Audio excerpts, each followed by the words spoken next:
Good morning. Welcome back to Mossy Acres. I am Rhonda Griffith, and I am here to go on a journey with you, learning to can, learning to preserve food, and have sustainable food on your shelves in case of an emergency, or just because sometimes I don't feel like cooking when I get home from work. I've already got my Presto digital canner running this morning with some beef bone broth in it. I cooked it yesterday all day long in my roaster oven and just let it cook all night. And this morning I jarred that up and got it into my Presto. And so I know that I definitely have 5 more quarts of beef bone broth for either medicinal purposes when we're not feeling well, or for cooking. And it's always just such a blessing to have when you need it. And today's project is going to be tomatoes. What I've done here is I have some of my own tomatoes, plus I purchased some at our local farmer's market so that I could start some sauce.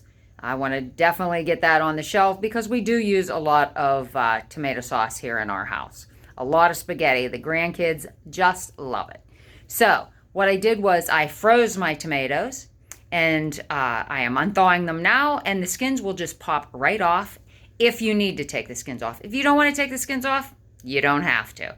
But I do take some of the skins off because I like to dry them in my dehydrator and make my own tomato paste. I dry it out, and then I put it through my coffee grinder and grind it all up, and I have a tomato powder. And when I need tomato paste, you just add as much water as you want to, whatever servings you have taken out, and voila, your own tomato paste. I try not to waste anything.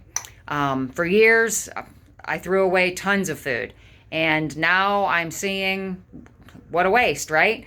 So I'm trying to use everything I possibly can use and repurpose everything I can repurpose. It saves money and it saves time. So these are the tomatoes that I grew here at Mossy Acres. I've got a ton of cherry tomatoes. I'm not even going to worry really about the cherry tomatoes. You can leave the skin on because I do have a Vitamix blender and it will blend it up. It will blend up the seeds also. Now there is a little bit of a, part in there that I'm going to want to take out just because it could make it a little, give a little sour taste. So I want to cut that white part out. But most of these, they're just going to go right into, like you can see I got started here just a little bit. They're going to go right into my roaster, and we're going to roast those down and get them to the thickness that I want. So I definitely decided I don't want to peel all of the cherry tomatoes. It's just too time consuming. So what I'm doing, let me show you here. Hold on one second. There we go. I am smashing them with my potato masher just to get a little bit of that liquid to come out so that they don't burn in the bottom of my roasting pan. So I will be taking the cores out of the Romas and skinning the Roma tomatoes. And again, I only had a few of mine come ripe already, and I definitely wanted to get started today. So I went down to our local farmer's market last night, and the local farmer had Roma tomatoes, and I bought every one he had. So I am excited to get some sauce going. As you can see, we're simmering away. I do have the lid off to get some of that water out of the sauce. I have added my onions and garlic already because I like the flavor, but I don't want to find a piece of onion in my sauce, especially with grandkids. They're not going to want to see the onion. So I'll put it all through my Vitamix blender later, and you'll never know there's onion in there. It's been cooking down probably an hour. We've got probably 3 more hours to go. This has cooked down now, so I am going to ladle it into my blender. There we go. And then this is a Vitamix blender, so it will just completely annihilate this, and then I'm going to put it into a pot on the stove. My Vitamix was a little expensive, but man does it do the job. You won't even see the seeds when you're done. All right, we've got the lid on because we don't want this going everywhere. I'm putting it up on a 5 and I'm letting it run until everything is smooth. Now that we're nice and smooth, just gonna dump it right into my pot. I'm probably gonna have to use 2 pots to do this, but then we'll get it seasoned up and then we'll get it canned. We've got it in the pots now on the stove, and I am gonna add 1 can of tomato paste to thicken that up, and because I like mine pretty thick. And then I'm gonna add in some oil. I've got a cup of oil. I'm gonna split between those 2 pots. Salt to taste, it's up to you. I am using basil and oregano and Italian seasoning. I've got a little less than a tablespoon of the basil and oregano. I went heavy on the parsley. You know me, I like my parsley. And then this is Italian seasoning.